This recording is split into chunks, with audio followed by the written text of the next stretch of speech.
Good morning, I'm Harley Schlanger from the LaRouche Organization with your daily video update for November 10th, 2022.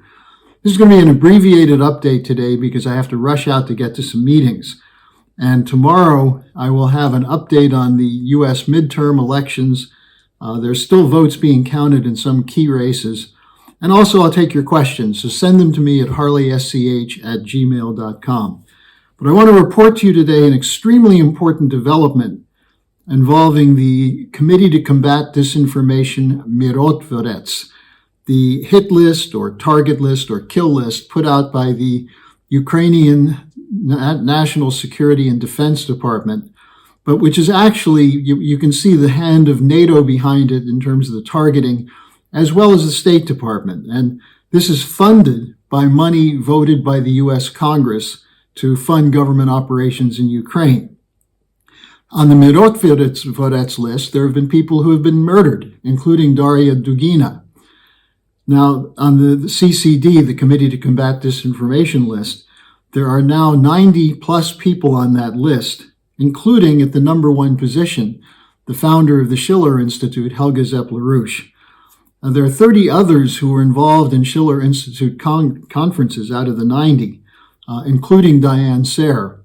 And there are very well-known Americans, Scott Ritter, Glenn Greenwald, Tulsi Gabbard, Tucker Carlson, and me on that list. As I said, it's funded by the State Department with so-called operating funds for the Ukrainian government.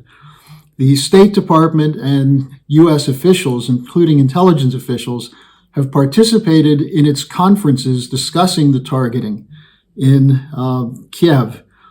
And what they charge is that people who call for negotiations and end of the war, warn about neo-Nazis and the security agencies, including the neo-Nazis who created this list. If you say that, you're called a, quote, information terrorist. And that's what I've been labeled as. That's what Helga's been called. And they call this, they're calling for legislation or international agreement to make information terrorism a war crime. Now, the new development is that in spite of the attempts to cover the scandal up, it's broken. The story is broken in Germany. And I have a report from our Berlin office that I'm going to present to you. As of the last couple of days, the situation around Rolf Mützenich, who's the parliamentary group leader in the Bundestag for the Social Democratic Party, that is Chancellor Scholz's party, has come to the attention of the German media, as well as his collaborators in the Social Democratic Party, one of whom is a federal party leader named Lars Klingbeil, who on Monday at an SPD parliamentary group meeting said, quote, "To make it clear, a parliamentary group leader of the SPD, the largest government faction, does not belong on such a list. He has the full solidarity of the SPD. We are all on your side there," unquote. Klingbeil went on to say that while he and Mützenich are in, quote, complete agreement that we stand in solidarity with Ukraine, we are of course looking for any point where we can launch diplomatic initiatives, unquote, meaning to end the war, to end the fighting. So if you wish to end the war and end the fighting, if you're for peace, which would protect the Ukrainian people who are being targeted because of NATO and because of their puppet government. If you're for peace, you're an information terrorist and should be slated for liquidation. Now, Klingbeil himself has been a hardliner against Russia in the war, but the fact that he came out in defense of Mützenich shows that there's a shift going on inside Germany. Now, the Mützenich himself said such lists being drawn up in Ukraine at all are unacceptable.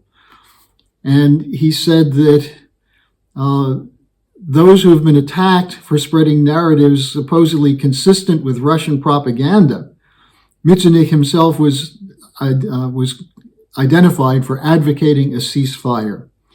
Now, when will the story in full break in the Western press? Well, there's another aspect to this, which is that it has been covered before, the Nazi component in Ukraine was covered repeatedly in Western press until about 2018, 2019. But last August, in the Frankfurter Rundschau, one of the leading papers in Germany, there was an expose of the fact that the United States is behind the CCD.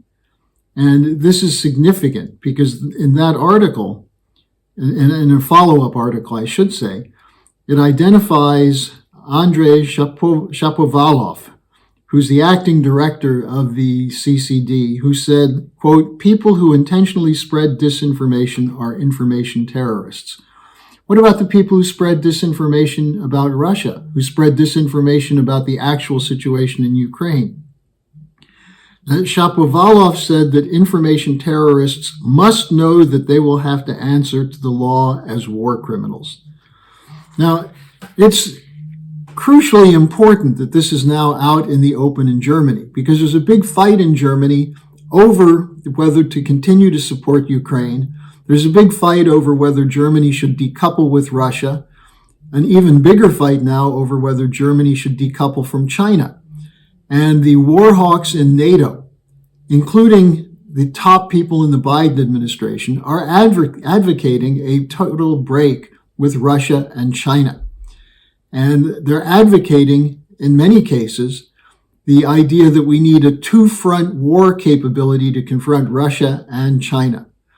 Now, in the meantime, they're sending huge amounts of arms to Ukraine, and as a result, large numbers of Ukrainian citizens as well as Russian soldiers are being killed in the fighting. Now, the issue here, just to be clear, is that the Russians demanded security guarantees for the ethnic Russian population in the eastern part of Ukraine, in the so-called Donbass, but also for security guarantees for Ukraine. But the Ukrainian government continued to send soldiers, including special forces units, to kill Ukrainian citizens. They may be Russian ethnic, but many of them have lived in Ukraine for many generations.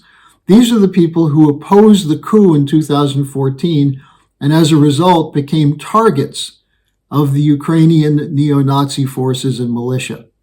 So the calling for truth to come out on this and fairness, security guarantees for both Russia and Ukraine, makes you an information terrorist and puts you on a kill list or a target list. This is a scandal, especially that it's supported by people such as Chuck Schumer, such as everyone in the Congress who continues to vote for funds for Ukraine, for those who are insisting that we're going to send another $50 billion to Ukraine. This is a scandal, and it's time for the people of the United States to speak out against it. This should have been a leading issue in the midterm election, and it wasn't, because they're trying to keep a lid on it. Well, the truth will eventually get out, and those congressmen who vote to fund a censorship operation that threatens people for speaking out for peace, they should have a short shelf life, those congressmen. We didn't get most of them out in this midterm election, but we've got to start working now to put the pressure on them to get them to shift. And the fact that the Social Democratic Party faction leader, Mützenich, in Germany, is speaking out against this atrocity should give some inspiration to American officials as well as media to start covering this. So thanks for joining me today. Remember, tomorrow's Friday questions. Send them to me at harleysch@gmail.com.